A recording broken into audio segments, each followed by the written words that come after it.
पुलवामा किसी विदेशी साजिश की तब नहीं हुआ था। पुलवामा भारत के प्रधानमंत्री और उनके सहयोगियों के द्वारा कूटनीति के तहत आपको भरमाने के लिए किया गया था। बलिया में सपा सांसद सनातन पांडे ने ऐसा बयान दिया है जिस पर सियासत गर्मा गई है। दरअसल बलिया के टाउन हॉल में समाजवादी पार्टी के एक प्रशिक्षण शिविर को संबोधित करते हुए सपा सांसद सनातन पांडे ने पुलवामा हमले को लेकर विवादित बयान दिया। उन्होंने इस हमले को प्रधानमंत्री की साजिश बताया। सनातन पांडे का आरोप है कि 2019 के लोकसभा चुनाव से पहले देश का माहौल भारतीय जनता पार्टी के खिलाफ था।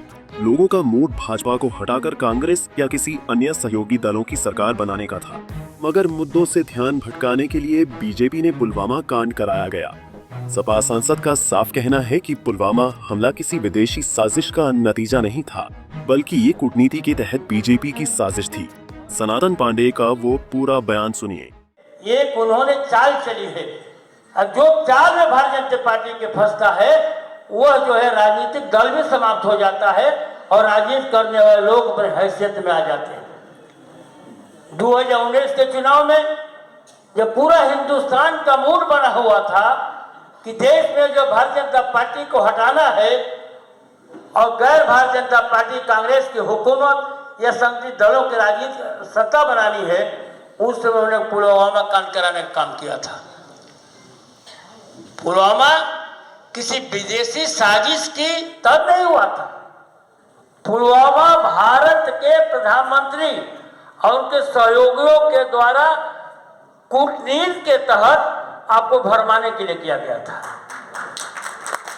लोगों के दिमाग को डाइवर्ट कर दिया गया। आपको बता दें कि बलिया में समाजवादी पार्टी की ओर से एसआर को लेकर प्रशिक्षण शिविर लगाया गया था, जिसमें सपा सांसद ने पुलवामा हमले को लेकर विवादित बयान दे दिया। अब इस मामले पर बीजेपी सपा पर हमलावर है, तो वहीं दूसरी तरफ सनातन पांडे अपने बयान पर कायम है। हालांकि उनका साफ कहना है कि उन्होंने जो भी कहा उससे उनकी पार्टी का कोई संबंध नहीं है। पुलवामा हमले पर दिया गया बयान उनका निजी बयान है। आज भी कह रहा हूँ कि मैं अपनी बात पर कायम हूँ।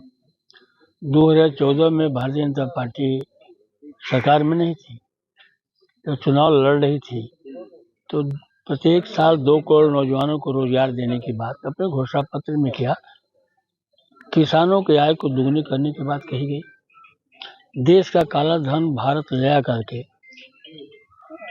जनधन का खाता खुलवा करके हर खाते में 15 लाख देने की बात की।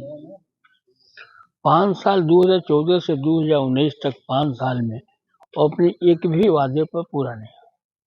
तो भारतीय जनता पार्टी को डर सताने लगा कि अब हम सत्ता से बाहर हो जाएंगे। तो ये और किसी का मानना हो चाहे न मानना हो, हर आदमी की सोच होती है, हर आदमी की जो है अपने विचारों की स्वतंत्रता है।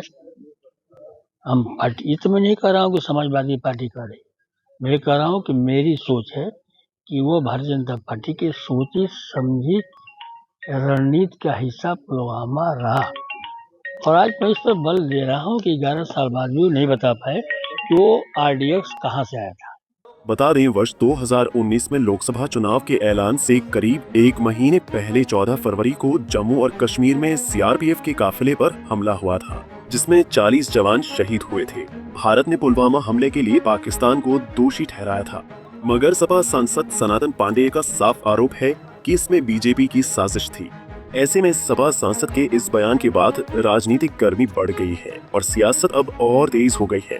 पंजाब केसरी टीवी के लिए बलिया से मुकेश मिश्रा की रिपोर्ट। हमसे जुड़े रहने के लिए हमारे YouTube चैनल को सब्सक्राइब करें और नई वीडियो की नोटिफिकेशन के लिए बेल आइकॉन को दबाएं।